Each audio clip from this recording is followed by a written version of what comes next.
Assalamualaikum warahmatullahi wabarakatuh. Perkenalkan, nama saya Fahru Arifin. Saya dari Fakultas Hukum Angkatan 2022. Di sini saya akan mengerjakan tugas video yaitu tentang praktek penyelenggaraan pemerintah daerah di Indonesia. Yang mana saya akan jelaskan secara singkat, padat dan jelas terkait praktek penyelenggaraan pemerintah daerah Indonesia.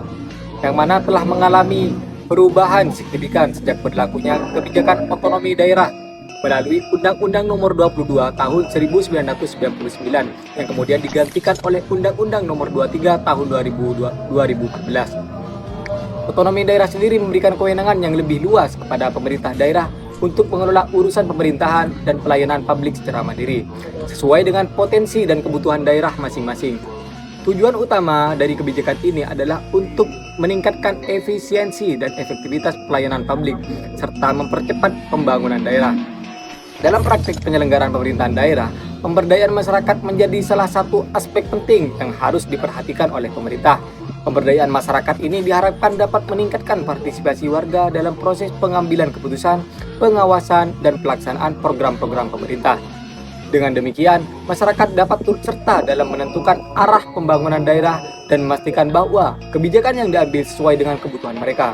Namun, pemberdayaan masyarakat dalam pelaksanaan otonomi daerah masih menghadapi berbagai tantangan. Salah satu tantangan utama adalah rendahnya kapasitas dan kualitas sumber daya manusia di daerah. Banyak daerah yang masih kekurangan tenaga ahli yang mampu mengelola pemerintahan dan pembangunan dengan baik. Selain itu, tingkat pendidikan dan kesadaran politik masyarakat yang masih rendah juga menjadi kendala dalam meningkatkan partisipasi warga dalam pemerintahan. Tantangan lainnya adalah masalah transparansi dan akuntabilitas pemerintahan daerah.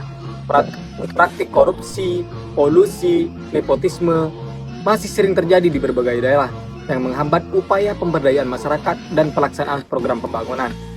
Untuk mengatasi masalah ini diperlukan upaya penguatan sistem, pengawasan, dan pengakuan hukum yang lebih efektif, serta peningkatan transparansi dalam pengelolaan anggaran dan pelayanan publik.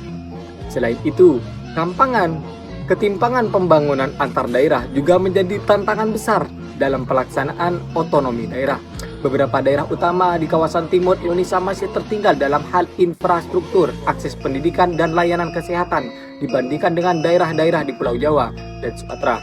Ketimpangan ini menghambat upaya pemberdayaan masyarakat dan meningkatkan kesejahteraan di daerah-daerah tertinggal.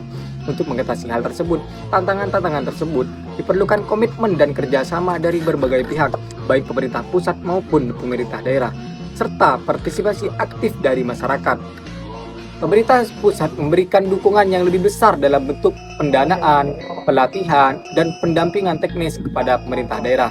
Sementara itu, pemerintah daerah harus lebih produktif ataupun proaktif dalam melibatkan masyarakat dalam proses perencanaan dan pelaksanaan program-program pembangunan. Dengan demikian, untuk mengatasi tantangan-tantangan tersebut, diharapkan pemberdayaan masyarakat dalam pelaksanaan otonomi daerah dapat terwujud, sehingga tujuan dari kebijakan otonomi daerah untuk meningkatkan kesejahteraan masyarakat dan mempercepat pembangunan daerah dapat tercapai. Sekian, mungkin itu dari saya yang bisa saya sampaikan. Kurang lebihnya saya mohon maaf sebesar-besarnya. Wallahul muwaffiq ila aqwamit thoriq. Wassalamualaikum warahmatullahi wabarakatuh.